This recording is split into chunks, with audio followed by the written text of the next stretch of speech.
Original agreement എന്ന് പറഞ്ഞ ആ ഒരു എഗ്രിമെൻ്റ് ഉണ്ടല്ലോ, രാജമാണിക്യവും EMCC തമ്മിൽ ഒപ്പിട്ട ആ എഗ്രിമെൻ്റ്, അങ്ങനെ ഒരു എഗ്രിമെൻ്റ് ഇല്ല എന്ന് വളരെ ഉത്തരവാദിത്തപ്പെട്ട പൊസിഷൻസിലിരിക്കുന്ന ആൾക്കാർ പറയാൻ തുടങ്ങി.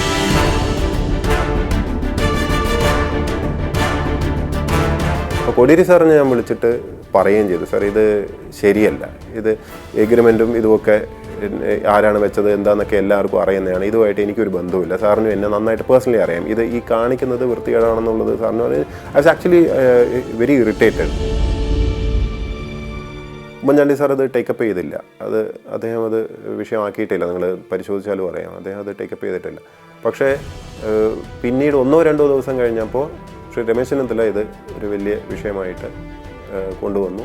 എന്തുകൊണ്ടാണ് അന്ന് ഫിഷറീസ് മന്ത്രിയായിരുന്ന ജെ മേഴ്സിക്കുട്ടിയമ്മ എന്തുകൊണ്ടാണ് ഇപ്പോഴും താങ്കൾക്കെതിരെ ആ ഒരു വിഷയത്തിൽ നിലപാടെടുത്ത് നിൽക്കുന്നത്? അത് അവരോട് തന്നെ ചോദിക്കണം, കാരണം അവരെ ഞാൻ ജീവിതത്തിൽ പോലും കണ്ടിട്ടില്ല. പലരും എന്നോട് ചോദിക്കുന്നത് എനിക്ക് രാഷ്ട്രീയത്തിൽ ഇറങ്ങി, ഞാൻ പറഞ്ഞു എനിക്ക് പറ്റാത്തത് ഇതുകൊണ്ടാണ്. ഇങ്ങനെ കള്ളം പറയാനോ ഇങ്ങനെ നിരന്തരം ആൾക്കാരെ പറ്റിച്ചുകൊണ്ടിരിക്കാനോ ഒന്നും എന്നെ കൊണ്ട് പറ്റില്ല.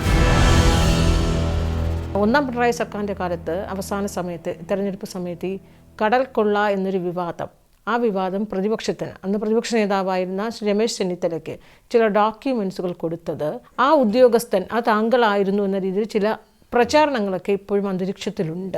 ചോദിച്ചാൽ നന്നായി, കാരണം ഇത് പലപ്പോഴും എനിക്ക് അത്ഭുതം തോന്നിയിട്ടുള്ളതാണ്. കാരണം ഈ ഡോക്ടർ ജയതിലകിൻ്റെ അഴിമതി സംബന്ധിച്ചിട്ടുള്ള പോസ്റ്റും ഇതൊക്കെ ഇടുമ്പോൾ അതിൻ്റെ താഴെ വന്നിട്ട് ഈ ആഴക്കടൽ എന്നൊക്കെ പറഞ്ഞ് പല ഈ വെട്ടുകളികൾ കമൻ്റ് ഇടുന്നത് ഞാൻ കണ്ടിട്ടുണ്ട്.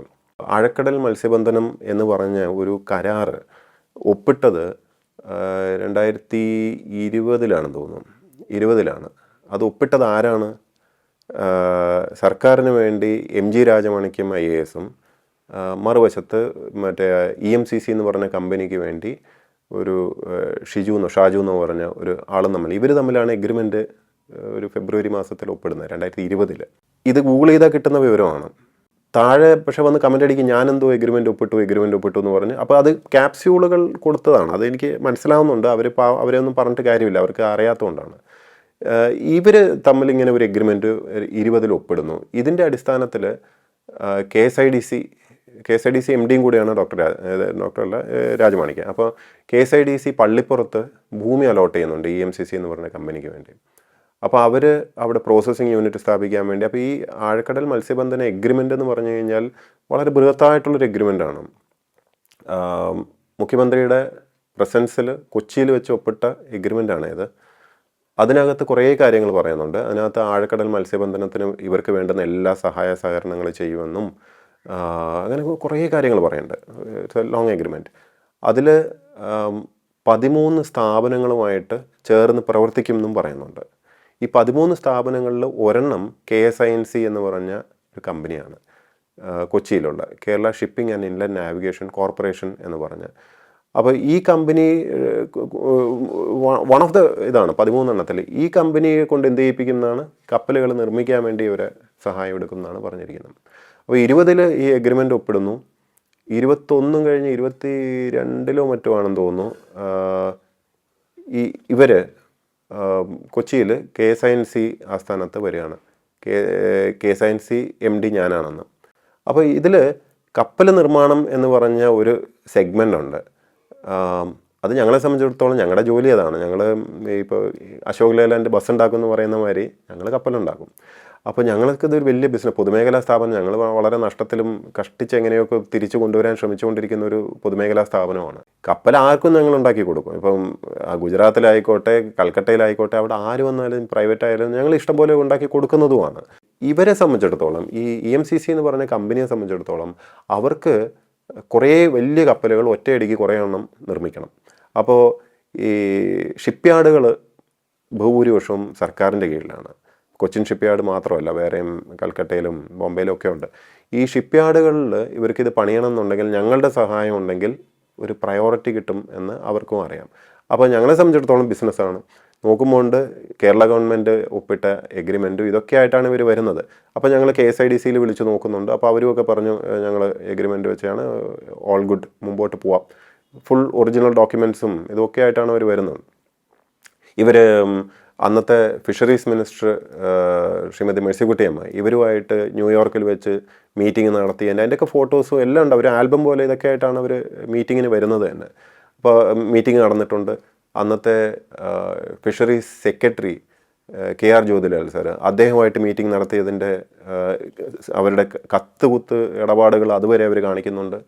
കേരള സർക്കാർ ഗോ ഹെഡ് പറഞ്ഞിട്ടുള്ള എഗ്രിമെൻ്റാണ് പള്ളിപ്പുറത്ത് ഓൾറെഡി സ്ഥലം വരെ അലോട്ട് ചെയ്ത് കൊടുത്തിരിക്കുന്നത്. അപ്പോൾ എന്തായാലും ഞങ്ങളെ സംബന്ധിച്ചിടത്തോളം ഇതിനകത്ത് അത്ര വലിയ തല പോകാനൊന്നുമില്ല. ഇങ്ങോട്ട് പൈസ തന്നാൽ ഞങ്ങൾ ഉണ്ടാക്കി കൊടുക്കുന്നേ ഉള്ളൂ. അപ്പോൾ ഞങ്ങൾ MOU സൈൻ ചെയ്യാൻ വേണ്ടി തയ്യാറെടുക്കുകയാണ്. ഇത് അന്നത്തെ ഈ വകുപ്പ് മിനിസ്റ്റർ എന്ന് പറയുന്നത് മുഖ്യമന്ത്രിയാണ്. മുഖ്യമന്ത്രിയുടെ സ്റ്റാഫ് അവരെ അറിയിക്കുന്നുണ്ട്. ഇത് അവിടെയുള്ള മേജർ ദിനേശ് അദ്ദേഹത്തിന് കൃത്യമായിട്ട് ഇത് അറിയാം. ഞാൻ അവിടെ നേരിട്ട് ചെന്ന് ഈ MOU ഒപ്പിടുന്നതിൻ്റെ ഒരാഴ്ച മുമ്പ് ചെന്നപ്പോൾ നേരിട്ടിരുന്ന് സംസാരിച്ചതുമാണ്. പറ്റുമെങ്കിൽ CMൻ്റെ സാന്നിധ്യം കിട്ടിയാൽ കൊള്ളാമെന്നും ഞാൻ പറഞ്ഞതാണ്. കാരണം ഇത് വളരെ പ്രമാദമായിട്ടുള്ളൊരു, ഞങ്ങളെ സംബന്ധിച്ചിടത്തോളം വലിയ എമൗണ്ടാണ്, ഒരു ഒറ്റയടിക്ക് വലിയ എമൗണ്ട് വരികയല്ല. അപ്പോൾ ഈ കമ്പനിയുടെ ക്രെഡൻഷ്യൽസും മറ്റുമൊക്കെ ഓൾറെഡി വെരിഫൈ ചെയ്തതാണ്. സർക്കാർ തലത്തിൽ വെരിഫൈ ചെയ്തിട്ടാണ് ഇത് എഗ്രിമെൻറ്റ് വെച്ചിരിക്കുന്നത്. ഞങ്ങൾക്ക് റിസ്ക്കും ഇല്ല, കാരണം പൈസ വന്നാലേ ഞങ്ങൾ പണിയുന്നുള്ളൂ, ഞങ്ങൾക്ക് വേറെ റിസ്ക്കൊന്നും ഇല്ലല്ലോ. അപ്പോൾ ഇതിനെല്ലാത്തിനും ശേഷം പക്ഷേ CMന് വരാൻ പറ്റുന്നൊരു സാഹചര്യമൊന്നും അല്ലായിരുന്നു. ഇവർക്കും പെട്ടെന്ന് കാര്യത്തിലോട്ട് പോകണം, അങ്ങനെ ഇങ്ങനെയെന്നൊക്കെ പറഞ്ഞൊക്കെയാണ്. അപ്പോൾ നമ്മൾ MOU ഒപ്പിടുന്നു, ഒരു പത്രക്കുറിപ്പും ഇറക്കുവാണ് ഇതുമായിട്ട് ബന്ധപ്പെട്ടിട്ട്. അപ്പോൾ പത്രക്കുറിപ്പ് ഇറക്കി ആഘോഷമായി. പത്രക്കുറിപ്പ് ഞങ്ങൾ ഇറക്കിയ റീച്ച് കിട്ടില്ലല്ലോ. അപ്പോൾ അതുകൊണ്ട് PRDയിൽ കൊടുക്കാൻ പറഞ്ഞ അന്നത്തെ വകുപ്പ് സെക്രട്ടറി TK ജോസ് സാറാണ്, അദ്ദേഹത്തിനും അറിയാം. ഇത് PRD വഴി വിശാലമായിട്ട് ഇത് പത്രക്കുറിപ്പ് പോകുന്നു, പത്രങ്ങളിലൊക്കെ വരുന്നു. എനിക്ക് ഇന്നും ഓർമ്മയുണ്ട്, ഞാനന്ന് വേറെന്തോ മീറ്റിങ്ങിന് കണ്ണൂരോ എന്നിട്ടോ പോവാണ്. അപ്പം എയർപോർട്ടിൽ ഇറങ്ങുന്ന സമയത്ത് ചാനലൊന്ന് വിളിക്കുന്നു. അപ്പോൾ ഞാൻ അവരുടെ അടുത്ത് വളരെ സന്തോഷത്തോടെ വിവരം പങ്കുവയ്ക്കുന്നു. എല്ലാവരും ഹാപ്പിയാണ്, ആർക്കും ഒരു വിഷമവും ഇല്ല. ഇത് കഴിഞ്ഞിട്ട് 1-2 ദിവസം കഴിഞ്ഞപ്പം ഇത് കാരണം തീരദേശമായിട്ട് ബന്ധപ്പെട്ടുള്ളതാണല്ലോ. അപ്പം ഈ മത്സ്യത്തൊഴിലാളികളുടെ ഇടയിൽ ഇതുമായിട്ട് ബന്ധപ്പെട്ടിട്ട് എന്തോ ഒരു അപ്രിഹെൻഷൻ, ഇതിൽ അവരുടെ മത്സ്യസമ്പത്ത് എടുക്കാൻ വേണ്ടി അവർക്ക് ദോഷം വരുന്ന എന്തോ പ്രോജക്റ്റാണെന്നുള്ള രീതിയിൽ ഒരു സംസാരം അല്ലെങ്കിൽ ഒരു തോട്ട് വന്നു, കൺസേൺ ഉണ്ടായിരുന്നു എന്ന് തോന്നുന്നു. ഇത് ആദ്യമായിട്ട് എനിക്കും ഫീൽ ചെയ്തതെന്ന് വെച്ചാൽ ഇത് വളരെ നമ്മൾ അഭിമാനത്തോടെ ഫേസ്ബുക്കിലൊക്കെ പോസ്റ്റ് ചെയ്യുന്നുണ്ട്. അതിൻ്റെ താഴെ 1-2 പേര് വന്നിട്ട് ഇതിങ്ങനെ ഈ രീതിയിൽ കമൻറ്റ്. അപ്പോൾ ഞാൻ അവിടെ ഡിഫെൻഡ് ചെയ്ത് പറയുന്നു എനിക്ക്, കാരണം നമ്മൾ നോക്കുമ്പം ഈ ആഴക്കടൽ മത്സ്യബന്ധനം എന്ന് പറഞ്ഞു കഴിഞ്ഞാൽ ഡീപ് സീ ഫിഷിംഗ് ആണ്. ഡീപ് സീ എന്ന് പറഞ്ഞു കഴിഞ്ഞാൽ ഇപ്പം നമ്മൾ ശരിക്കും ഡീപ് സീയിൽ അധികം ഫിഷിംഗ് നടത്തുന്നില്ല. നമ്മൾ ഈ കോസ്റ്റൽ ഏരിയയിലാണ് ഫിഷിംഗ് കൂടുതലും ചെയ്യുന്നത്. അപ്പോൾ കോസ്റ്റൽ ഏരിയയിൽ ഫിഷിംഗ് ഡിപ്ലീറ്റ് ചെയ്ത് പോകും, മത്സ്യസമ്പത്ത് കുറഞ്ഞു. ആഴക്കടൽ എന്ന് പറഞ്ഞാൽ അങ്ങ് എന്താ പറയുക, ഇൻ്റർനാഷണൽ വാട്ടേഴ്സിലാണ്. അവിടെ നമ്മുടെ ഇൻ്റർനാഷണൽ വാട്ടേഴ്സിൽ ഇവർ എന്താ പറയുക, ചൈനയും കൊറിയയും സൗത്ത് കൊറിയയൊക്കെയാണ് വന്നിട്ട് മീൻ പിടിച്ചുകൊണ്ട് പോകുന്നത്. ഈ മീനിനെ പറ്റി ഞാൻ അതിൻ്റെ എക്സ്പേർട്ടല്ല, പക്ഷേ ആ സമയത്ത് വായിക്കുകയും മനസ്സിലാക്കുകയും അല്ലെങ്കിൽ ഇതിൻ്റെ എക്സ്പേർട്സ് പറഞ്ഞ് മനസ്സിലാവുന്നത് വെച്ചാൽ ആഴക്കടലിലുള്ള മത്സ്യസമ്പത്ത് വളരെ ബൃഹത്താണ്. അത് നമ്മൾ വേണ്ടത്ര എടുക്കുന്നില്ല. പക്ഷേ നമ്മൾ കോസ്റ്റൽ ഏരിയയിൽ നമ്മുടെ തീരത്തോട് ചേർന്ന് നിൽക്കുന്നിടത്ത് നമുക്ക് അങ്ങനത്തെ കൊച്ചു യാനങ്ങളും കൊച്ചു കപ്പലുകളൊക്കെ അല്ലേ ഉള്ളൂ. അപ്പോൾ അവിടെ നിന്ന് തന്നെ മീൻ പിടിച്ച് ഇല്ലാതായിക്കൊണ്ടേയിരിക്കും. ആക്ച്വലി അവിടെ ഇഷ്ടം പോലെ ഉണ്ട് താനും. അവിടെ നമ്മൾ പിടിക്കാത്തത് കൊണ്ട് നമ്മൾ വയസ്സായിട്ട് മരിച്ചുപോയി എന്നൊക്കെ പറഞ്ഞ മാതിരി മീൻ അവിടെ തന്നെ അത്ര പോലും ഇല്ല. ബാക്കി ഇവിടെയൊക്കെ മീൻ കിട്ടാനില്ല, നമ്മൾ പിടിക്കുകയാണ്. അവിടെ മീൻ പ്രായമായി മരിക്കുന്ന മാതിരി ആ നാച്ചുറൽ ഒരു ഇക്കോ സിസ്റ്റം ഉണ്ടല്ലോ, അങ്ങനെ തുടരുകയാണ്. മത്സ്യസമ്പത്ത് അതിന് മാത്രം ഉണ്ട് അത്രേ. I am not an expert, but ഇതാണ് പറഞ്ഞത്. അപ്പോൾ ഇതിനകത്ത് തെറ്റുണ്ടെന്ന് എനിക്ക് അറ്റ്ലീസ്റ്റ് എൻ്റെ അണ്ടർസ്റ്റാൻഡിങ്ങിലില്ല. കാരണം ഫിഷറീസ് ഡിപ്പാർട്ട്മെൻറ്റൊക്കെ ഇത് പരിശോധിച്ചിരുന്നു, നമ്മളതിൻ്റെ ആളും അല്ല. 1-2 ദിവസം കൂടെ കഴിഞ്ഞപ്പം ട്രിവാൻഡ്രത്തുള്ളപ്പോഴാണ് അന്നത്തെ ഉമ്മൻചാണ്ടി സാറിൻ്റെ കൂടെ ഉണ്ടായിരുന്ന, അന്ന് ഉമ്മൻചാണ്ടി സാർ പ്രതിപക്ഷത്താണല്ലോ. അപ്പോൾ പക്ഷേ ഉമ്മൻചാണ്ടി സാർ CM ആയിരുന്ന സമയത്ത് അദ്ദേഹത്തിൻ്റെ PS ഉണ്ടായിരുന്നു ശ്രീകുമാർ. അപ്പോൾ അദ്ദേഹം എന്നെ വിളിച്ചിട്ട് ചോദിച്ചു, ഇങ്ങനെ ഒരു സംഭവം എന്താ ഇത്? അപ്പോൾ ഞാൻ എന്ത് പറ്റി, ഇത് എൻ്റെ അറിവിൽ ഇത് നല്ലൊരു സംഭവമായിട്ടാണ് എനിക്ക് തോന്നിയത്, അതിനകത്ത് കുഴപ്പമുള്ളതായിട്ട് തോന്നി. അന്നേരം അല്ല, ഉമ്മൻചാണ്ടി സാറിനെ കാണാൻ വേണ്ടി കുറച്ച് പേര് വന്നിരുന്നു, അതിൽ അവർക്കൊരു ആക്ഷേപം ഇതൊക്കെ പറയുന്നുണ്ട്, അപ്പോൾ അത് എന്താണെന്ന് അറിയാൻ വേണ്ടി വിളിച്ചാണ്. അപ്പോൾ ഞാൻ എൻ്റെ അഭിപ്രായത്തിൽ ഇത് കുഴപ്പമുള്ള സാധനമൊന്നും ആണെന്ന് എനിക്ക് തോന്നുന്നില്ല, അങ്ങനെ ഇങ്ങനെയെന്ന് പറഞ്ഞ് വെച്ചു. ഉമ്മൻചാണ്ടി സാർ അത് ടേക്കപ്പ് ചെയ്തില്ല, അദ്ദേഹം അത് വിഷയമാക്കിയിട്ടില്ല. നിങ്ങൾ പരിശോധിച്ചാലും അറിയാം, അദ്ദേഹം അത് ടേക്കപ്പ് ചെയ്തിട്ടില്ല. പക്ഷേ പിന്നീട് 1-2 ദിവസം കഴിഞ്ഞപ്പോൾ ശ്രീ രമേശ് ചെന്നിത്തല ഇത് ഒരു വലിയ വിഷയമായിട്ട് കൊണ്ടുവന്നു. അദ്ദേഹത്തിൻ്റെ അണ്ടർസ്റ്റാൻഡിങ് എന്താണെന്നുള്ളത് ഞാൻ സംസാരിച്ചിട്ടില്ല, ഇന്നേ വരെ അത് വിഷയം അദ്ദേഹമായിട്ട് ഞാൻ സംസാരിച്ചിട്ടില്ല. സാർ എന്തുകൊണ്ട് അത് ചെയ്തു എന്നോ അങ്ങനെ ഞാൻ സംസാരിച്ചു. അതിനുശേഷം ഞാൻ പൊതു ചടങ്ങിലൊക്കെ കണ്ടിട്ടുണ്ട്, പക്ഷേ നെവർ സ്പോക്ക് അബൌട്ട് ഇറ്റ്. അദ്ദേഹത്തിൻ്റെ സ്റ്റാഫ് കൂടെ അന്നുണ്ടായിരുന്ന ഡോക്ടർ അമ്പാടി എനിക്ക് പേഴ്സണലി അറിയുന്ന ആളാണ്. അപ്പോൾ ഞാൻ അദ്ദേഹം ആയിട്ട് സംസാരിച്ചു. നമ്മൾ ഇത് ഒരു എൻ്റെ അണ്ടർസ്റ്റാൻഡിങ്ങിൽ ഇത് കറക്റ്റായിട്ടുള്ളൊരു വിഷയമാണ്. നിങ്ങളിത് ഒരു ഇതാക്കുമ്പോൾ ഇപ്പുറത്തെ സൈഡിൽ നിന്ന് ഞാൻ സംസാരിക്കേണ്ടി വരും, ഞാൻ പത്രക്കുറിപ്പ് കൊടുക്കേണ്ടി വരും. അതൊരു നല്ല ഹെൽത്തി ഇതായിരിക്കില്ല. ഇത് എന്തിനാണ് ഇങ്ങനത്തെ ഇഷ്യൂ ആക്കിയെന്ന് ഞങ്ങൾ പേഴ്സണലി സംസാരിച്ചു. ഇതുവരെ ഇത് പുറത്ത് പറഞ്ഞിട്ടില്ല, ഞാൻ ജസ്റ്റ് ചോദിച്ചുകൊണ്ട് പറയാം. എനിവേ അതൊരു വലിയ വിവാദവും ഇതൊക്കെ ആവാൻ തുടങ്ങി. ഞങ്ങളവിടെ നിന്ന് ഒരു പത്രക്കുറിപ്പ് ഞങ്ങളുടെ ഇൻഫർമേഷൻ ഓഫീസർ കൊണ്ട് ഒരു പത്രക്കുറിപ്പ് ഇറക്കിയത് എന്തുകൊണ്ട് ഞങ്ങളെ സംബന്ധിച്ചിടത്തോളം ഞങ്ങൾക്ക് ഒന്നാമത് അതിൻ്റെ ഫിഷിംഗ് മേഖലയെക്കുറിച്ച് ഞങ്ങൾക്കത് പറയേണ്ട ഇതുമില്ല, ഞങ്ങൾക്ക് അറിയില്ല. ഞങ്ങൾ ജസ്റ്റ് കപ്പൽ നിർമ്മാണത്തെക്കുറിച്ചുള്ള കാര്യം മാത്രമാണ് പറയുന്നത്. പക്ഷേ ഞങ്ങളിത് മീഡിയയിൽ ഇത് പത്രക്കുറിപ്പൊക്കെ കൊടുത്തുകൊണ്ടാണ് ഇത് ചർച്ചയായതെന്ന് ഞങ്ങൾക്ക് മനസ്സിലായി. അല്ലെങ്കിൽ ഇത് ആരും അറിയാതെ എങ്ങനെ പോകുമായിരുന്നു, മിണ്ടാതെ എങ്ങനെ പോകുന്നൊരു വിഷയമായിരുന്നു. പത്രക്കുറിപ്പ് വന്നുകൊണ്ട് ഇത് വലിയ വിഷയമായി. അപ്പോൾ അത് കഴിഞ്ഞ ഉടനെ വളരെ വിചിത്രമായിട്ടുള്ള കാര്യങ്ങൾ ആരംഭിച്ചു. അതിന് കാരണം ഇലക്ഷൻ അടുത്ത് വരികയായിരുന്നു ആ സമയത്ത്. അപ്പോൾ ഇലക്ഷനോട് അടുത്ത് വരുമ്പോൾ ഇതെല്ലാം പൊളിറ്റിക്കലാവുകയാണ്, കംപ്ലീറ്റ്ലി പൊളിറ്റിക്കലാവാൻ തുടങ്ങി. ഒറിജിനൽ എഗ്രിമെൻറ്റ് എന്ന് പറഞ്ഞ ആ ഒരു എഗ്രിമെൻ്റ് ഉണ്ടല്ലോ, രാജമാണിക്യവും EMCCയും തമ്മിൽ ഒപ്പിട്ട ആ എഗ്രിമെൻറ്റ്, അങ്ങനെ ഒരു എഗ്രിമെൻ്റ് ഇല്ല എന്ന് വളരെ ഉത്തരവാദിത്തപ്പെട്ട പൊസിഷൻസിലിരിക്കുന്ന ആൾക്കാർ പറയാൻ തുടങ്ങി മീഡിയയിൽ. ഇപ്പോഴും നിങ്ങൾ ഗൂഗിൾ ചെയ്ത് നോക്കിയാൽ ആ വാർത്താ ക്ലിപ്പുകളും വീഡിയോസും ഒക്കെ അവിടെ കിടപ്പുണ്ട്. വളരെ നമുക്ക് അത്ഭുതം തോന്നി. ഇത്രയ്ക്ക് എന്താ പറയുക, തുറന്ന് കള്ളം പറയുകയാണ്. ഒരു എഗ്രിമെൻറ്റേ ഇല്ല എന്ന് പറഞ്ഞ ആൾക്കാരുണ്ട്. തിരഞ്ഞെടുക്കപ്പെട്ട ഉത്തരവാദിത്തപ്പെട്ട പൊസിഷൻസിലിരിക്കുന്ന ആൾക്കാർ സംസാരിച്ചത് ഇന്നുമുണ്ട്. അപ്പം മാധ്യമങ്ങളിൽ നിന്നൊക്കെ എൻ്റെ അടുത്ത് ചോദിക്കാൻ വേണ്ടി ആൾക്കാർ വരാൻ തുടങ്ങി. അപ്പോൾ ഞാൻ അന്ന് എടുത്തൊരു സ്റ്റാൻഡ് എന്ന് പറഞ്ഞാൽ ഇലക്ഷൻ സമയമാണ്. ഇലക്ഷൻ സമയത്ത് ഞാൻ ഇതിൽ മിണ്ടുന്നത് ശരിയല്ല. പൊളിറ്റിക്കലി എന്താണെന്ന് വെച്ചാൽ ഇവർ പറഞ്ഞോട്ടെ, കള്ളമാണ് പറയുന്നതെന്ന് നമുക്കും അറിയാം, നിഷേധിക്കട്ടെ, ലെറ്റ് ഇറ്റ് ബി, എന്തെങ്കിലും ആയിക്കോട്ടെ എന്നുള്ള ലൈൻ എടുത്ത്. അപ്പം അല്ല, അന്നത് ഭരണപക്ഷത്തുള്ളവരായിരുന്നോ അങ്ങനെ പറഞ്ഞത്?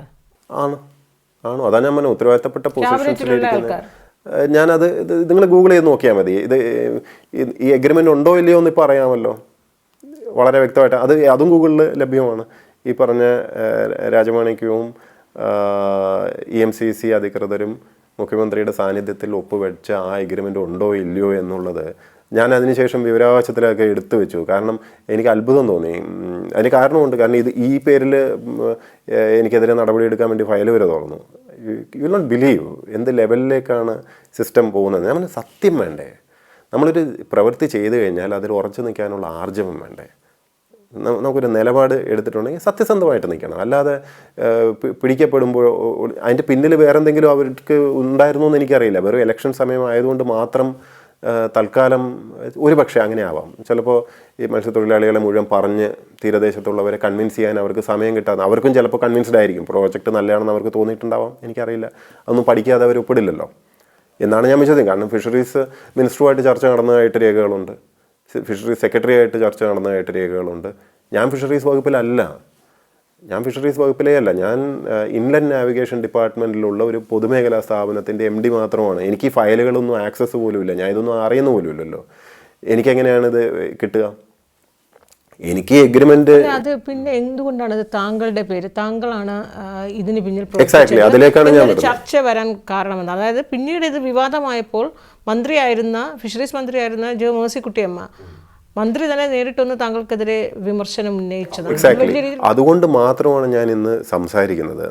ഒന്ന് ശ്രദ്ധിച്ചാറേ, ഈ വിഷയത്തിൽ അന്ന് ഈ പറഞ്ഞ തിരഞ്ഞെടുക്കപ്പെട്ടവരും ഉത്തരവാദിത്തപ്പെട്ട പൊസിഷൻസിലിരിക്കുന്നവരും ഒക്കെ പൊതുജന മധ്യത്തിൽ മാധ്യമങ്ങളുടെ മുമ്പിൽ പച്ചക്കള്ളം അങ്ങനെ ഒരു എഗ്രിമെൻറ്റേ ഇല്ല എന്ന് പറഞ്ഞിട്ട് they got away with it. കാരണം ഞാൻ മറുത്ത് ഒരു വാക്കന്ന് പറഞ്ഞില്ല. വേണമെങ്കിൽ എനിക്ക് പറയാമായിരുന്നല്ലോ. അന്ന് ഇലക്ഷൻ സമയമാണ്, ഞാൻ കാണിച്ച ഒരു മാന്യതയായിരുന്നു. അന്ന് കോടിയേരി സാറുണ്ട്. അപ്പോൾ കോടിയേരി സാറിന് കാരണം സാറ് ഞങ്ങളുടെ സ്ഥല MLA കൂടിയാണ്, ഞാൻ തലശ്ശേരിക്കാരനാണല്ലോ. അപ്പോൾ കോടിയേരി സാറിനെ ഞാൻ വിളിച്ചിട്ട് പറയുകയും ചെയ്തു, സാർ ഇത് ശരിയല്ല, ഇത് എഗ്രിമെൻറ്റും ഇതുമൊക്കെ ആരാണ് വെച്ചത് എന്താണെന്നൊക്കെ എല്ലാവർക്കും അറിയുന്നതാണ്, ഇതുമായിട്ട് എനിക്കൊരു ബന്ധവുമില്ല, സാറിനും എന്നെ നന്നായിട്ട് പേഴ്സണലി അറിയാം, ഇത് ഈ കാണിക്കുന്നത് വൃത്തികേടാണെന്നുള്ളത് സാറിന് I was actually very irritated. അപ്പോൾ അന്ന് സാറിൻ്റെ അടുത്ത് പറഞ്ഞത് ഇത് പൊളിറ്റിക്സാണ്, ഇത് കാര്യമാക്കണ്ട, ഞാനും എന്തൊക്കെ അന്ന് അദ്ദേഹത്തിൻ്റെ കുറേ ഇഷ്യൂസ് നടക്കുന്നുണ്ട്, അദ്ദേഹത്തിൻ്റെ ഫാമിലി മക്കളെ ഇവരൊക്കെ വെച്ചിട്ടുള്ള കുറേ he was also like under stress. അപ്പോൾ അദ്ദേഹം പറഞ്ഞത് ഞാൻ എന്തൊക്കെയാണ് അനുഭവിക്കുന്നത് കാണുന്നില്ലേ എന്ന്. അപ്പോൾ ഞങ്ങൾക്ക് അത്രയും അടുപ്പവും ബന്ധവുമുണ്ട്. ഞങ്ങളുടെ സിവിൽ സർവീസ് കിട്ടുന്ന എനിക്ക് ഓർമ്മയുണ്ട്, ആദ്യം കേരള കാഡറാണെന്ന് പോലും കണ്ടുപിടിച്ച് പറഞ്ഞു തരുന്നത് കോടിയേരി സാറാണ്. സോ എനിവേ അദ്ദേഹം is no longer there. But അദ്ദേഹം ഉണ്ടായിരുന്നെങ്കിൽ പല പ്രശ്നങ്ങളും ഉണ്ടാവില്ല എന്നുള്ളതും സത്യമാണ്. അദ്ദേഹം ഉണ്ടായിരുന്നെങ്കിൽ ഒരു പക്ഷേ തങ്ങൾ ഇത്രയും സസ്പെൻഷൻ ഒരിക്കലുമില്ല. എനിക്ക് അത് നന്നായിട്ട് അറിയാം. കാരണം ഈ പറഞ്ഞ പല കാര്യങ്ങളും തുടങ്ങിയത് അദ്ദേഹം മരിക്കുന്നത് എനിക്ക് തോന്നുന്നു ഒക്ടോബറിലാണ്. അതിൻ്റെ നവംബർ തൊട്ട് എനിക്കെതിരെ പലതും ആരംഭിച്ചത്. എനിവേ അത് പോട്ടെ, അതല്ല വിഷയം. ഞാൻ പറഞ്ഞതെന്ന് പറഞ്ഞാൽ, അപ്പോൾ ഞാനിത് വളരെ ക്ലിയറായിട്ട് കോടിയേരി സാറിനും അറിയാം, എല്ലാവർക്കും അറിയാവുന്ന വിഷയം. ഇത് എന്തിനാണ് ഇങ്ങനെ പറയുന്നതെന്നുള്ളതാണ്. അസെൻറ്റ് എന്ന് പറഞ്ഞ് വളരെ ആഘോഷപൂർവ്വം നടത്തിയ ഒരു ഇൻവെസ്റ്റ്മെൻറ്റ് മീറ്റായിരുന്നു 2020. അപ്പോൾ ആഘോഷപൂർവ്വം നടത്തിയ ആ മീറ്റിൽ ഒപ്പിട്ട എഗ്രിമെൻറ്റുകളുടെ ഒരു വൻ ലിസ്റ്റുണ്ട്. ആ ലിസ്റ്റിൽ എത്രയോ കോടിയുടെ ഇൻവെസ്റ്റ്മെൻറ്റ് ഇവിടെ വന്നു എന്നൊക്കെ പറഞ്ഞ് ആഘോഷമില്ല. അതിൽ 5000 കോടി ഇവരുടേതാണ്.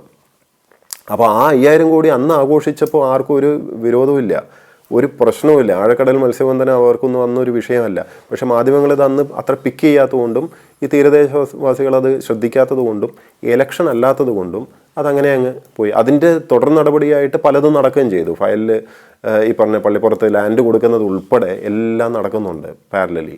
ഇത് നമ്മുടെ അടുത്ത് എത്തിയപ്പോൾ ഞാൻ ഇത് ഒളിച്ചു വെക്കുന്ന ആളല്ലാത്തതുകൊണ്ടും ഇതിനകത്ത് കള്ളത്തരമുണ്ടെന്ന് എനിക്ക് അറിയേയില്ല. അതുകൊണ്ട് തന്നെ നമ്മൾ PRD വഴിയാണ് റിലീസ് പോലും കൊടുത്തത്. PRD സർക്കാരിൻ്റെ കീഴിലല്ലേ. അപ്പോൾ എല്ലാവർക്കും അതുവരെ ആർക്കും പ്രശ്നമില്ലെന്നേ. ഇത് തീരദേശത്തൊരു ഇഷ്യൂ ആവുന്നു, ഇലക്ഷൻ സമയത്ത് ഒരു പ്രശ്നമാവുന്നു വന്നപ്പം ഈ പോസ്റ്റ് ട്രൂത്ത് ഒരു ക്രിയേഷൻ ഉണ്ടല്ലോ, നമ്മളൊരു കള്ളം സൃഷ്ടിച്ച് എങ്ങനെയും. But that's politics. ഞാൻ പറഞ്ഞോട്ട് രാഷ്ട്രീയത്തിൽ ഒരുപക്ഷെ അതായിരിക്കും. അതുകൊണ്ടാണ് എനിക്ക് കേരളത്തിലെ രാഷ്ട്രീയം, പലരും എന്നോട് ചോദിക്കുന്നത് എനിക്ക് രാഷ്ട്രീയത്തിൽ ഇറങ്ങും. ഞാൻ പറഞ്ഞത് എനിക്ക് പറ്റാത്തത് ഇതുകൊണ്ടാണ്. ഇങ്ങനെ കള്ളം പറയാനോ ഇങ്ങനെ നിരന്തരം ആൾക്കാരെ പറ്റിച്ചുകൊണ്ടിരിക്കാനോ ഒന്നും എന്നെ കൊണ്ട് പറ്റില്ല. ഒരു ചെയ്തു കഴിഞ്ഞാൽ നമ്മൾ സത്യസന്ധമായിട്ട് ചെയ്തെന്ന് തന്നെ പറയണം. അല്ലാതെ ചെയ്യാത്തത് വേറൊരാളുടെ തലയിലിടുകയും അതൊന്നും ഒരു ആർജവമുള്ള നേതൃത്വത്തിന് പറ്റിയതല്ല. പ്രതിപക്ഷം ചൂണ്ടിക്കാട്ടിയതായിരുന്നു ശരി ആ കരാർ സംബന്ധിച്ച്, അല്ലെങ്കിൽ അതെനിക്കറിയില്ല. കാരണം അദ്ദേഹം പറയുന്നത് ഈ കരാറ് അടിസ്ഥാനപരമായിട്ട് പ്രശ്നമാണെന്നാണ്. അതായത് കരാറിലെ വ്യവസ്ഥകളിലാണ് അദ്ദേഹം ചൂണ്ടിക്കാട്ടിയത്. അത് മത്സ്യത്തൊഴിലാളികൾ, മത്സ്യമേഖലയിൽ അത് പിന്നീടുണ്ടാകുന്ന വിപത്ത് അല്ലെങ്കിൽ അവർക്കുണ്ടാകുന്ന ആശങ്ക, അതാണ് അദ്ദേഹം ചൂണ്ടിക്കാട്ടിയത്. അതെ, അതിനോട് എനിക്ക് അറിയത്തില്ല. കാരണം അതിൻ്റെ മെറിറ്റ്സ് എനിക്ക് അറിയില്ല. കാരണം അത് ഫിഷറീസ് ഡിപ്പാർട്ട്മെൻ്റ് ആണ് നോക്കേണ്ടത്. പക്ഷേ പ്രഥമ ദൃഷ്ടിയാ നോക്കിയപ്പോൾ എനിക്ക് സത്യം പറഞ്ഞാൽ പ്രശ്നമൊന്നും തോന്നിയില്ല. But I don't know. കാരണം വിശദമായിട്ട് പഠിച്ചാലേ അത് മനസ്സിലാവുള്ളൂ. കാരണം ഇവർ തമ്മിൽ ചർച്ച നടത്തിയത് എന്താണെന്നോ, എങ്ങനെയാണ് ഫിഷറീസ് ഡിപ്പാർട്ട്മെൻറ്റ് ഇത് അസസ് ചെയ്തതെന്നോ, എങ്ങനെയാണ് അത് ഒപ്പിട്ടതെന്നോ. കാരണം വ്യവസായ വകുപ്പും ഫിഷറീസ് വകുപ്പും ഉന്നത ഉദ്യോഗസ്ഥരുടെ കമ്മിറ്റി ഇതൊക്കെ കൂടിയിട്ടാണ് ഇത് ഫൈനലി അപ്രൂവ് ചെയ്ത് കൊച്ചിയിൽ ഹയാത്തിൽ വെച്ചാണ് ഇത് ഒപ്പിട്ടിരിക്കുന്നത്. അല്ല, അതിനകത്ത് രമേശ് ചെന്നിത്തല പ്രതിപക്ഷം ഒന്ന് ചൂണ്ടിക്കാട്ടിയത് ശരി തെറ്റാണ് എങ്കിൽ എന്തുകൊണ്ട് സർക്കാർ അത് ഡിഫെൻഡ് ചെയ്തില്ല? സർക്കാർ അത് സ്വാഭാവികമായി അങ്ങനെ ഒരു MOU ഒപ്പിട്ടിട്ടില്ല എന്നാണല്ലോ ഫിഷറീസ് മന്ത്രിയായിരുന്ന മേഴ്സിക്കുട്ടിയമ്മ ഇപ്പോഴും പറയുന്നത്. അങ്ങനെ MOU ഒപ്പിട്ടിട്ടില്ല എങ്കിൽ അപ്പോൾ അവരുടെ ഭാഗത്ത് ഇപ്പോഴും അങ്ങനെ പറയുന്നുണ്ടോ എന്ന് എനിക്കറിയില്ല. കാരണം ഈ MOU തുടക്കത്തിൽ പറഞ്ഞു MOU അങ്ങനെ ഒരു സംഭവമേ ഇല്ല. ഇലക്ഷൻ സമയത്ത് ഡിഫെൻഡ് ചെയ്യാൻ എനിക്ക് തോന്നുന്നത് ഇലക്ഷൻ സമയത്ത് തൽക്കാലം കള്ളം പറഞ്ഞ് പിടിച്ചിരിക്കാനായിരിക്കും. ആയിക്കോട്ടെ, അത് പൊളിറ്റിക്സ് ആണ്. ഞാൻ അന്നും ഇത് മിണ്ടാതിരിക്കാൻ കാരണം ഇത് നമുക്കറിയാം കള്ളമാണെന്ന്. ഇപ്പോൾ നിലവിൽ ആ കരാർ ഇപ്പോൾ അതിൻ്റെ ഒരു അവസ്ഥ എന്താ? അല്ല, ഇപ്പോൾ ഞാൻ്റെ ഈ ഒറിജിനൽ കരാർ ഇല്ല എന്ന് പറഞ്ഞ് ഒരു ക്യാമ്പയിൻ തുടങ്ങുകയും അങ്ങനെയാണെന്ന് പറഞ്ഞ് നിൽക്കുകയും ചെയ്തു. പക്ഷേ അവിടെ ഒരു ചെറിയ പ്രശ്നം പറ്റിയെന്നാന്ന് വെച്ചാൽ വിവരാവകാശ പ്രകാരം ഇതിൻ്റെ ഡോക്യുമെൻറ്റ്സ് ചോദിച്ചുകൊണ്ട് പലരും അവിടെ ഇവിടെയൊക്കെ വിവരാവകാശ ആപ്ലിക്കേഷൻ ഇട്ടു. അപ്പം ഞങ്ങളുടെ ഓഫീസ് ഇത് തുറന്ന് പറയുക, കാരണം ഇത് ഞാൻ ഇനി പറയാതിരുന്നിട്ട് പ്രത്യേകിച്ച് കാര്യമൊന്നുമില്ല എന്നുള്ളതുകൊണ്ട് പറയാണ്. ഇത് മൊത്തം ഞാൻ ആ സമയത്ത് അവിടെ ഓഫീസ് നടപ്പിലാക്കിയിരുന്നു പൂർണ്ണമായിട്ട്. അവിടെ മുമ്പ് ഓഫീസ് ഇല്ലായിരുന്നു. അപ്പോൾ ഓഫീസ് നടപ്പിലാക്കിയതോടെ ഇതിൻ്റെ എല്ലാ ഡോക്യുമെൻറ്റ്സും അപ്ലോഡഡായി അവിടെ. ഇതിൽ ഞങ്ങൾ അഡ്വക്കേറ്റിൻ്റെ അഡ്വൈസ് എടുത്തിട്ടുണ്ട്, ലീഗൽ അഡ്വൈസ്, ഇതെല്ലാം എടുത്ത് വളരെ പക്ക ഡോക്യുമെൻ്റാണ്, പക്ക ഇതാണ്. അതിനകത്തൊന്നും യാതൊരു അപാകതയും ആർക്കും ഒന്നും പറയാനില്ല. അപ്പോൾ ഇതിനെ പറ്റി അന്വേഷിക്കണം എന്നും പറഞ്ഞിട്ട് അന്ന് TK ജോസ് സാർ, അന്നത്തെ വകുപ്പ് സെക്രട്ടറി, അദ്ദേഹം വരികയാണ്. സർക്കാർ നിർദ്ദേശപ്രകാരം വരുന്നു. അദ്ദേഹം വന്നിട്ട് ഫയലൊക്കെ പരിശോധിക്കുന്നു. അവിടുത്തെ ഉദ്യോഗസ്ഥർ ഓരോരുത്തരായിട്ട് ഇതിൻ്റെ എങ്ങനെയാണ് എഗ്രിമെൻ്റ് അതൊക്കെ ചോദിക്കുന്നു, സംസാരിക്കുന്നു, എല്ലാം ചെയ്യുന്നു. അത് കഴിഞ്ഞിട്ട് ഈ ഫയൽ അദ്ദേഹത്തിന് കൊണ്ടുപോകണമെന്ന് പറയുന്നു. ഞാൻ പറഞ്ഞു ശരി, കൊണ്ടുപോകാൻ കുഴപ്പമില്ല. അപ്പോൾ ഫയൽ കൊണ്ടുപോകുമ്പോൾ അതിന് റെസീറ്റ് എഴുതി തരണം. അത് ഇല്ലാതെ ആയിരുന്നു ആദ്യം കൊണ്ടുപോകാൻ നോക്കി. ഞാൻ റെസീറ്റ് നിർബന്ധമായിട്ടും എഴുതി വാങ്ങി. അത് കുറച്ച് അസ്വാഭാവികമാണ്, കാരണം സീനിയർ ഓഫീസർ വന്നിട്ട് അങ്ങനെ ചുമ്മാ കൊണ്ടുപോകുന്നത് ശരിയല്ല. കാരണം വളരെ പ്രധാനപ്പെട്ട ഒരു ഫയലാണ്. ഈ ഫയലിനകത്ത് മാത്രമേ എൻ്റെ നിരപരാധിത്വം തെളിയിക്കാനുള്ള ഡോക്യുമെൻറ്റ്സ് ഉള്ളൂ. അപ്പോൾ അത് അദ്ദേഹം കൊണ്ടുപോയി. പക്ഷേ വിവരാവകാശത്തിൽ ചോദിക്കുമ്പോൾ ഈ ഓഫീസിൽ ഇതിൻ്റെ എല്ലാ രേഖകളും ഉള്ളതുകൊണ്ട് വിവരാവകാശത്തിൽ അത് പുറത്തും പോയി. അപ്പോൾ എനിക്ക് തോന്നുന്നു ഇതിൽ ഹൂവർ ഈസ് ഇൻവോൾവ് അവർ പ്രതീക്ഷിച്ചത് ഞാൻ മിണ്ടാതിരിക്കുക മാത്രമല്ല, വിവരാവകാശ നിയമം ലംഘിക്കാനും കൂടെ ഞാൻ നിർദ്ദേശം കൊടുക്കും എന്ന് ഒരുപക്ഷെ ധരിച്ചിരിക്കാം. അങ്ങനെ ചെയ്യുന്നവരുണ്ട്. വിവരാവകാശം പ്രകാരം കൊടുക്കാതിരിക്കുക, അവർ അപ്പീൽ പോട്ടെ അല്ലെങ്കിൽ കോടതിയിൽ പോട്ടെ. ഞാൻ നേരത്തെ പറഞ്ഞല്ലോ, നീതി, ന്യായം, ധർമ്മം എന്ന് പറഞ്ഞത് നമ്മൾ ഓരോരുത്തരും ചെയ്യാനുള്ളതാണ്. ഈ ഇലക്ഷൻ കഴിയുന്നത് വരെ വിവരാവകാശം കൊടുക്കാതിരിക്കാൻ ഞാൻ അന്ന് അങ്ങനെ ചിന്തിച്ചിട്ട് പോലുമില്ല. ഒന്നാമത് ഞാൻ വിവരാവകാശത്തിൽ ഇടപെടേണ്ട ആളുമല്ല, ഇത് ഇൻഫർമേഷൻ ഓഫീസർ ചെയ്യേണ്ടതാണ്. വിവരാവകാശത്തിൽ ഇത് പുറത്തു പോയി കഴിഞ്ഞപ്പോൾ പല മാധ്യമങ്ങളിലും ഇത് വാർത്തയായി. കള്ളം പറഞ്ഞു എന്നുള്ളത്. കാരണം ഇങ്ങനെ ഒരു എഗ്രിമെൻറ്റേ ഇല്ല എന്നല്ലേ പറഞ്ഞിരുന്നത്. പക്ഷേ ഞങ്ങളുടെ ഫയലിൽ EMCCയും സർക്കാരും വെച്ച എഗ്രിമെൻറ്റിൻ്റെ കോപ്പി ഞങ്ങളുടെ ഫയലിനകത്തുണ്ട്. അപ്പം അങ്ങനെ അത് പുറത്തു പോയതിന് ശേഷം അന്നത്തെ വ്യവസായ വകുപ്പ് മിനിസ്റ്ററുടെ നോട്ട് ഉണ്ട്. ഇത് അവരുടെ ആ എഗ്രിമെൻറ്റ് ക്യാൻസൽ ചെയ്യാൻ പറഞ്ഞുകൊണ്ട്. അതുമൊക്കെ അന്ന് മാധ്യമങ്ങൾ പുറത്തു വന്നതാണ്. അത്രയും നാൾ ഇല്ല എന്ന് പറഞ്ഞ എഗ്രിമെൻറ്റ് പെട്ടെന്ന് ക്യാൻസൽ ചെയ്യാനുള്ള തീരുമാനമായി. എന്നിട്ട് അത് ക്യാൻസൽ ചെയ്തോന്ന് എനിക്കറിയില്ല. കാരണം RTIയിൽ ഞാൻ പിന്നീട് ഈ അടുത്ത കാലത്ത് ചോദിച്ചപ്പം പറയുന്നത് അത് ക്യാൻസൽ ചെയ്യേണ്ട ആവശ്യം വന്നില്ല എന്നാണ്. ടെക്നിക്കലി ഇപ്പോഴും ആ എഗ്രിമെൻ്റ് ഉണ്ടെന്നാണ് പറയുന്നത്. എന്നിട്ട് TK ജോസ് സാർ തിരിച്ചു പോയതിന് ശേഷം KSINCയുടെ എഗ്രിമെൻറ്റ് ക്യാൻസൽ ചെയ്യാൻ വേണ്ടി അവിടെ നിന്ന് കത്തയച്ചു. അപ്പോൾ നമ്മൾ എന്തിനാണ് ക്യാൻസൽ ചെയ്യുന്നത് നമുക്കറിയില്ല. കാരണം ഞങ്ങളെ സംബന്ധിച്ചിടത്തോളം കപ്പലുണ്ടാക്കി കൊടുക്കൽ മാത്രമാണ്. ഞങ്ങൾക്ക് കിട്ടിയ നല്ലൊരു ബിസിനസ് നഷ്ടമായി. എനിവേ സർക്കാർ നിർദ്ദേശം വന്നപ്പോൾ ഞങ്ങളത് ക്യാൻസൽ ചെയ്തിട്ട് രസം എന്താണെന്ന് വെച്ചാൽ അതിനുശേഷം CAG ഓഡിറ്റ് വന്നപ്പോൾ ഓഡിറ്റിൽ ഉള്ള ഒബ്സർവേഷൻ എന്ന് പറഞ്ഞാൽ ഈ കരാർ ഞങ്ങൾ ക്യാൻസൽ ചെയ്തത് വലിയ നഷ്ടം വരുത്തിയെന്ന്, ഞങ്ങൾ ചെയ്തത് തെറ്റാണെന്ന്, സർക്കാർ തെറ്റായിട്ടുള്ള നിർദ്ദേശമാണ് തന്നത്. കാരണം ഇതെന്ത് സർക്കാർ നയത്തിനെതിരല്ലോ. കപ്പൽ നിർമ്മാണം എങ്ങനെ സർക്കാർ നയത്തിന് വിരുദ്ധമാവുന്നത്? കാരണം ഞങ്ങളുടെ ജോലി കപ്പലുണ്ടാക്കലാണ്. അപ്പം ഇങ്ങനെയാണെന്നാണ് CAG ഓഡിറ്റിൽ പറയുന്നത്. എനിവേ ഇതൊന്നും പൊതുജനത്തിന് ഈ KSINC എന്താണെന്നും KSIDC എന്താണെന്നും ഇതൊന്നും തിരിച്ചറിവൊന്നുമില്ല. അപ്പോൾ ഈ ക്യാപ്സ്യൂളും ഈ പോസ്റ്റ് ട്രൂത്ത് സൃഷ്ടിക്കാൻ വളരെ എളുപ്പമാണ്. അപ്പോൾ ഈ പറഞ്ഞ ഒരു ഡോക്യുമെൻറ്റും ഇപ്പോൾ മിനിസ്റ്ററുടെ മീറ്റിംഗ് സംബന്ധിച്ചിട്ടുള്ള ഡോക്യുമെൻറ്റ്സ് ആണെങ്കിലും ഇവർ EMCC ആയിട്ട് ഇവർ വെച്ച കരാറിൻ്റെ മറ്റ് ഡീറ്റെയിൽസ് അല്ലെങ്കിൽ പള്ളിപ്പുറത്ത് ഭൂമി കൊടുത്ത് ഇതൊന്നും നമ്മുടെ കയ്യിലുള്ള ഡീറ്റെയിൽസ് അല്ല. ഇത് ഒരു കാര്യം ഞാൻ വീണ്ടും പറയട്ടെ. ഇപ്പോൾ ഈ പറഞ്ഞ സാധനങ്ങളൊക്കെ ഇതൊന്നും നമ്മുടെ കയ്യിൽ നിന്ന് പോയതല്ലാന്ന് ഈ പറയുന്ന ആരോപണമൊക്കെ ഉണ്ടാക്കി ക്യാപ്സ്യൂൾ സൃഷ്ടിക്കുന്നവർക്ക് പോലും അറിയാം. കാരണം ഞാൻ പഠിച്ചത് ലോ കോളേജിലാണ്. ലോ കോളേജിൽ എൻ്റെ കൂടെ പഠിക്കുകയും ഒക്കെ ചെയ്ത് അവരൊക്കെ പലരും രാഷ്ട്രീയത്തിലും ഒക്കെ ഉണ്ട്. ഞങ്ങളുടെ കോളേജിൻ്റെ ഒരു പ്രത്യേകത എന്ന് പറഞ്ഞാൽ ഇഷ്ടംപോലെ MLA മാരും MP മാരും ജഡ്ജിമാരും ഒക്കെ ഉള്ള ഒരു കോളേജാണ്. അപ്പോൾ ഇവർ പല സ്ഥലത്തിലും പ്രവർത്തിക്കുന്നുണ്ട്. അപ്പോൾ ഇതിൻ്റെ അകത്തെ ഉള്ളറകളിലുള്ള ആൾക്കാർ പോലും നമ്മുടെ വളരെ അടുത്ത സുഹൃത്തുക്കളൊക്കെ ഉണ്ട്. അപ്പോൾ അവരിൽ നിന്നും ഒരാൾ എനിക്കൊരു ഇത് ഫോർവേഡ് ചെയ്ത് ആ സമയത്ത് അയച്ചു തന്നിട്ടുണ്ട്.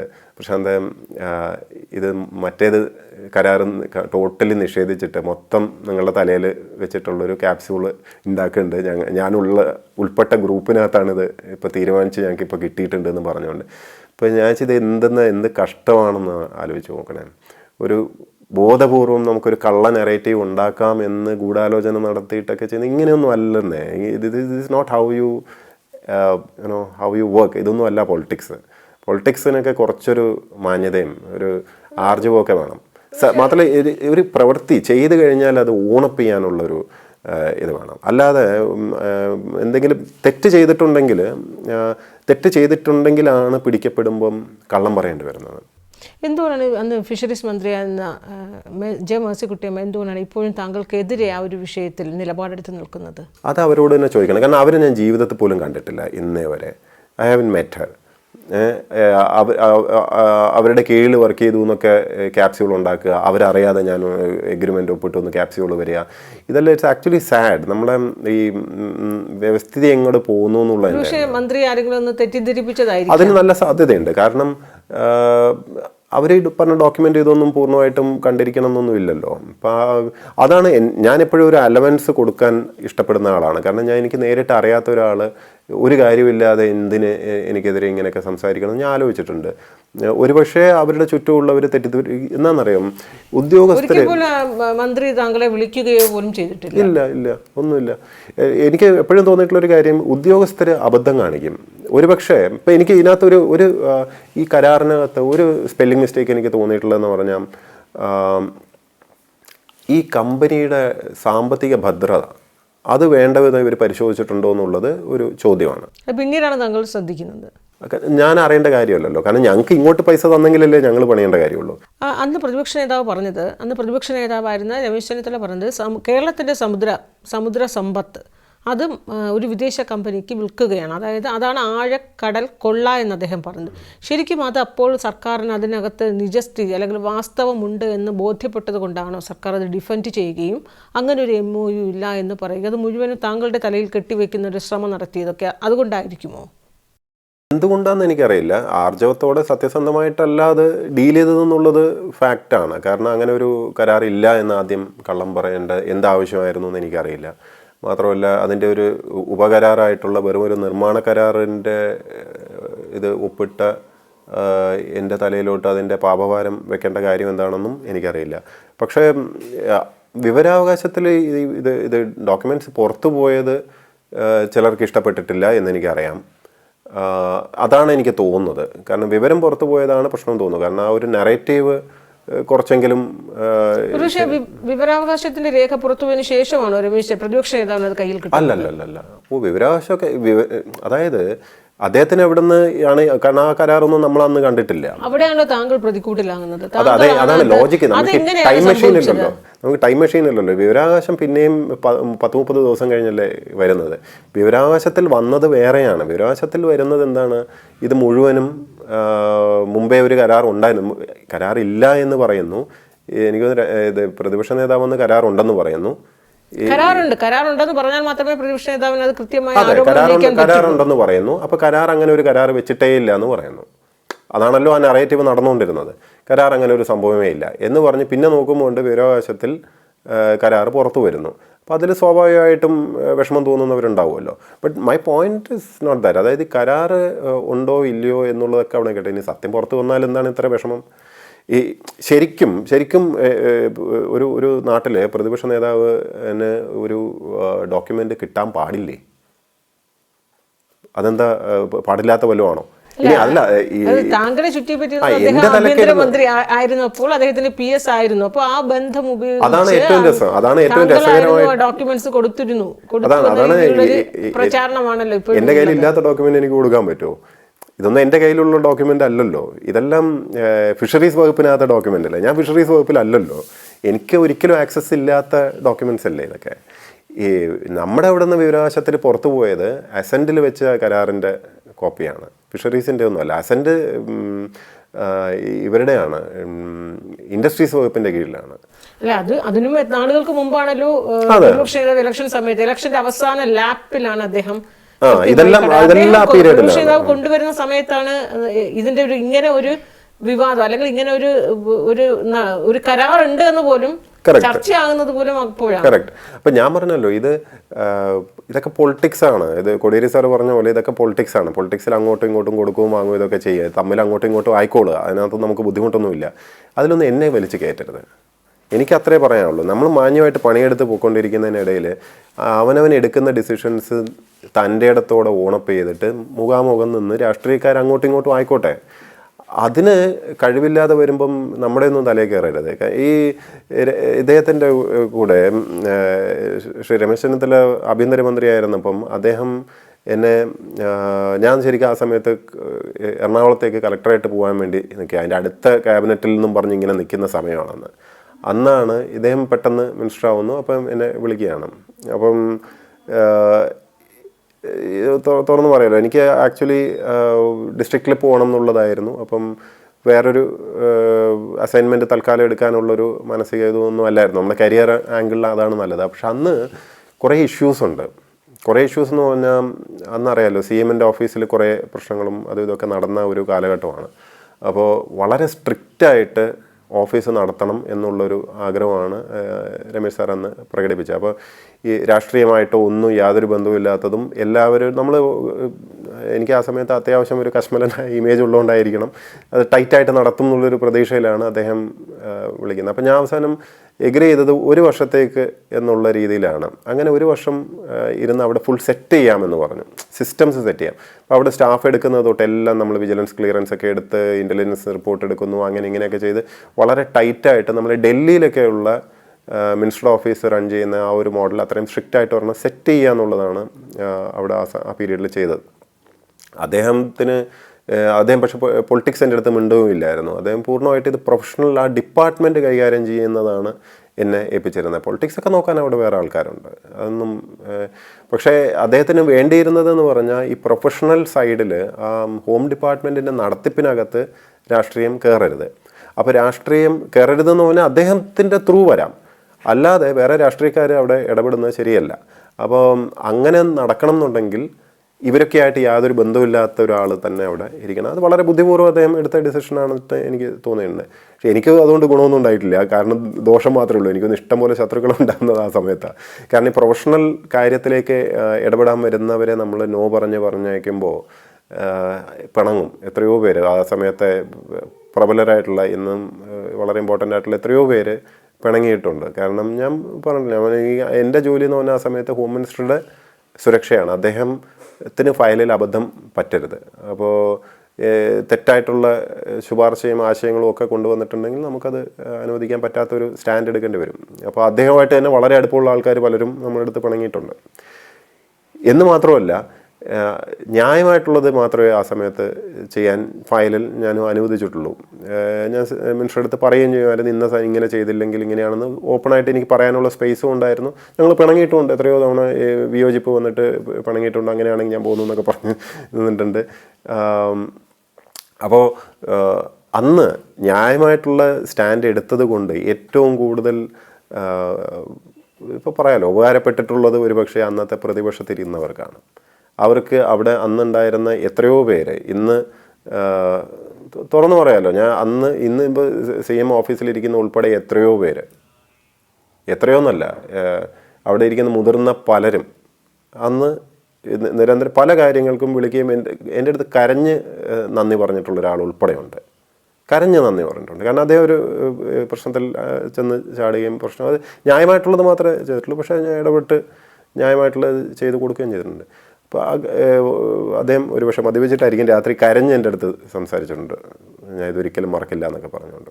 കോടിയേരി ബാലകൃഷ്ണനുമായിട്ടുള്ളൊരു ബന്ധം താങ്കൾ വൈകാരികമായ ഒരു അടുപ്പം ആയിരുന്നോ? അത് എങ്ങനെയാണ് താങ്കൾ അതിനെ ഓർക്കുന്നത്? സ്ഥലം MLA കൂടായിരുന്നു. സിവിൽ സർവീസൊക്കെ ക്ലിയർ ചെയ്യുന്ന സമയത്ത് എവിടെയൊക്കെ നാട്ടിൽ സ്വീകരണം ഇതൊക്കെ ഉണ്ടല്ലോ. അപ്പോൾ എല്ലാ ഫംഗ്ഷനും സാർ തന്നെയാണ് ഉണ്ടാവുക. അപ്പോൾ അങ്ങനെ നമുക്ക് അല്ലാതെ വീട്ടിൽ വരും. നമ്മൾ അന്ന് ഇന്നത്തെ സ്പീക്കർ അദ്ദേഹത്തിൻ്റെ വളരെ അടുത്ത ഇതുമായിരുന്നല്ലോ. അപ്പോൾ ഇവരെല്ലാവരും അന്നും വീട്ടിലും ഒക്കെ വരുന്നതാണ്. ഞങ്ങളെ വോട്ടേഴ്സ് ആണല്ലോ അവിടുത്തെ. പിന്നെ അച്ഛൻ്റെ കുടുംബമൊക്കെ അവിടെ ഒരു CPM ബാക്ക്ഗ്രൗണ്ട് ഉള്ള ഒരു കുടുംബം തന്നെയായിരുന്നു അങ്ങയുടേത്. അവിടെ വളരെ കുറേ ഫാമിലി അങ്ങനെയാണ്. എന്ന് വെച്ചാൽ എല്ലാവരും എന്ന് പറയാൻ പറ്റില്ല, ഒരു പക്ഷെ വളരെ കടുത്ത പാർട്ടി അനുഭാവികളും അതിലൊക്കെ വളരെ ആക്റ്റീവായിട്ട് നിൽക്കുന്ന ആൾക്കാരും ഒക്കെ ഞങ്ങളുടെ ഫാമിലി ഉണ്ട്. ഞങ്ങൾ ആ ഏരിയ ആണല്ലോ, തലശ്ശേരി കതിരൂർ ആ ഭാഗമാണല്ലോ. അപ്പോൾ ആ ഒരു അടുപ്പമുണ്ട്. എന്ന് മാത്രമല്ല, പിന്നീട് ടൂറിസത്തിലേക്ക് എന്നെ ശരിക്കും കൊണ്ടുവരാൻ ആദ്യമായിട്ട് മൂവ് ചെയ്യുന്നതുമൊക്കെ അന്ന് കോടിയേരി സാറായിരിക്കും. ഞാൻ അന്ന് സബ് കളക്ടർ പണി കഴിഞ്ഞ് ഇറങ്ങുന്ന സമയമാണ്. അത് അന്ന് വേണു സാർ വകുപ്പ് സെക്രട്ടറിയും ഒക്കെയാണ്. അപ്പം അന്ന് പക്ഷേ പിന്നെ ഗവൺമെൻറ് മാറി.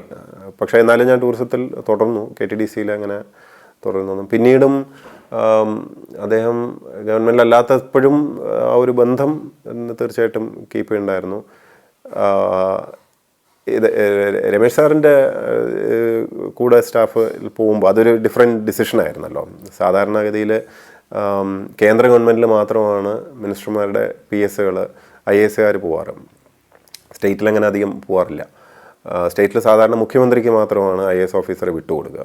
പക്ഷേ ഇവിടെ അന്ന് വിട്ടുകൊടുക്കാൻ തീരുമാനിക്കുകയും അങ്ങനെ ഞാൻ ഇവിടെ ഐ ഹാവ് നോ റിഗ്രറ്റ്സ്. എനിക്ക് വളരെയധികം നല്ല ലേണിംഗ് എക്സ്പീരിയൻസ് ആയിരുന്നു. കാരണം ഒരു ക്യാബിനറ്റ് മിനിസ്റ്റർ കൂടെ സ്റ്റാഫായിട്ട് വർക്ക് ചെയ്യുമ്പം നമ്മൾ ക്യാബിനറ്റ് പേപ്പേഴ്സൊക്കെ ആ പ്രായത്തിൽ കാണാൻ കിട്ടുകയാണ്. ഗവൺമെൻറ് എങ്ങനെ ഫങ്ഷൻ ചെയ്യുന്നു എന്നൊക്കെ മനസ്സിലാക്കാൻ പറ്റുന്നു. നമ്മൾ അതിനുശേഷം ഡിസ്ട്രിക്ട് കളക്ടറായിട്ട് പോകുമ്പോൾ അതിൻ്റെ വ്യത്യാസവും ഉണ്ടായിരുന്നു. കാരണം നമുക്കറിയാം ഗവൺമെൻറ് എങ്ങനെയാണ് അവിടെ വർക്ക് ചെയ്യുന്നതെന്ന് അറിയുന്നതുകൊണ്ട് ഇവിടെ നിന്ന് ചുമ്മാ പ്രപ്പോസലൊന്നും ആക്കിയിട്ട് കാര്യമില്ല, ചിലത് നടക്കും ചിലത് നടക്കില്ല എന്നൊക്കെ ഉള്ളൊരു തിരിച്ചറിവുണ്ടല്ലോ. അതുപോലെ ഈ ഡിസ്ട്രിക്റ്റിൽ വർക്ക് ചെയ്യുമ്പോൾ എപ്പോഴും ഉണ്ടാകുന്നൊരു ഇഷ്യൂ, ഞാൻ ഇപ്പോൾ ഡൽഹിയിൽ വിളിക്കാം അല്ലെങ്കിൽ ഞാൻ ഇപ്പോൾ തിരുവനന്തപുരത്ത് വിളിച്ച് ഇപ്പോൾ ശരിയാക്കാമെന്നൊക്കെ പറഞ്ഞിട്ടുള്ള കുറേ അവിടുത്തെ ഒരു ലോക്കൽ ലീഡർഷിപ്പും നേതാക്കന്മാരും ഒക്കെ ഉണ്ടല്ലോ. അപ്പോൾ ഇവരെല്ലാവരും, ഞാൻ ഹോം മിനിസ്റ്ററുടെ കൂടെ ഇരിക്കുന്ന സമയത്ത് ഹോം മിനിസ്റ്ററെ കാണാൻ വരുന്ന ആൾക്കാരാണ്. അപ്പോൾ ഇവരവിടെ വരുമ്പോൾ ഇവരൊക്കെ പോകാൻ നേരം എൻ്റെ അടുത്ത് ഇവരുടെ ധാരണ എന്ന് വെച്ചാൽ ഞാൻ ഒരു വാക്ക് പറഞ്ഞ് ചിലപ്പോൾ എന്തെങ്കിലും ഗുണപ്പെടും എന്നുള്ള അവരവരുടെ പ്രശ്നങ്ങളൊക്കെ വന്ന് പറയുകയൊക്കെ ചെയ്യാറുണ്ട്.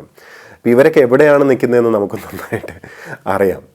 അപ്പോൾ ഞാൻ പെട്ടെന്ന് അവിടെ പിന്നെ കളക്ടറായിട്ട് വരുമ്പോൾ എൻ്റെ അടുത്ത് വന്ന് തള്ളാൻ പറ്റില്ല, ഞാൻ ഇപ്പോൾ ശരിയാക്കി കളയും എന്നൊക്കെ പറയാൻ ഒന്നും പറയാൻ പറ്റില്ല. കാരണം അവർക്കറിയാം എനിക്ക് ഇവരെക്കാട്ടിലും നന്നായിട്ട് അവിടുത്തെ സിസ്റ്റം അറിയാം എന്നുള്ളത്. അപ്പോൾ ആസ് എ കളക്ടർ എഫക്റ്റീവ്നെസ് വളരെയധികം കൂടാനൊക്കെ അത് സഹായിച്ചിട്ടുണ്ട്.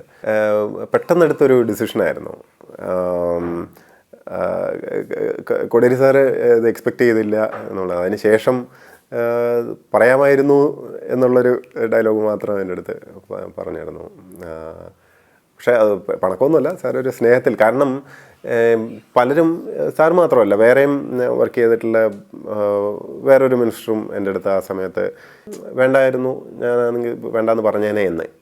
വേറൊന്നും കൊണ്ടല്ല, രമേശ് സാറിൻ്റെ കൂടെ വർക്ക് ചെയ്യുന്നത് കുഴപ്പമായതുകൊണ്ടോ അല്ലെങ്കിൽ അതൊരു മോശം തീരുമാനമായതുകൊണ്ടല്ല. അവർ പറയുന്നത് വെച്ചാൽ അവർ കേരളത്തിൻ്റെ രാഷ്ട്രീയം നന്നായി അറിയുന്ന അനുഭവ സമ്പത്ത് എന്നാണ് പറയുന്നത്. അവർ പറയുന്നത് ഇവിടെ ആ ഒരു ക്വാളിറ്റി ഇല്ല. ഇപ്പോൾ കേന്ദ്രത്തിൽ ഇന്നിപ്പോൾ പല മിനിസ്റ്റേഴ്സ് PS ആയിട്ട് കേരളത്തിൽ നിന്ന് പോയിട്ടുള്ള IAS ഓഫീസേഴ്സൊക്കെ ഉണ്ട്. ഇവിടെ വാർത്തയാണോ അത്? വാർത്ത പോലുമല്ല.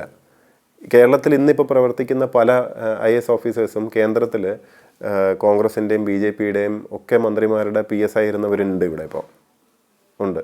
പക്ഷെ അതൊന്നും ഒരു വിവാദമോ പ്രശ്നമോ ഒന്നും ആവാറില്ല. കാരണം എന്താണെന്ന് വെച്ചാൽ കേന്ദ്രത്തിൽ അതൊന്നും ഇവിടെ അറിയുന്ന പോലുമില്ല, നോബഡി കെയർസ്. പക്ഷേ ഇവിടെ കേരളത്തിൽ ഒരു മിനിസ്റ്ററുടെ ആ ഒരു ശരിക്കും വളരെ പ്രൊഫഷണലായിട്ട് അത് ഓഫീസ് സെറ്റ് ചെയ്ത് സിസ്റ്റമാറ്റിക് ആക്കി കൊടുക്കുക എന്നുള്ളൊരു കർമ്മം മാത്രമേ ചെയ്തിട്ടുള്ളൂ. പക്ഷേ അതുകൊണ്ട് നിങ്ങളെ എക്കാലവും ടാർഗറ്റ് ചെയ്യാനുള്ളൊരു ആ നിലവാരമില്ലായ്മ ഇവിടുത്തെ പൊളിറ്റിക്സിലുണ്ട്. അത് മനസ്സിലാക്കിയിട്ടാണ് കോടിയേരി സാറായാലും മറ്റേ ഒരു മിനിസ്റ്റേഴ്സും ഒക്കെ ആ ഒരു അഡ്വൈസ് എനിക്ക് തന്നത്. പക്ഷേ വൈകിപ്പോയി. എന്തായാലും ഇത്രയും സമയം വാക്കും മറുവാക്കുമായി സഹകരിച്ചതിന് നന്ദി.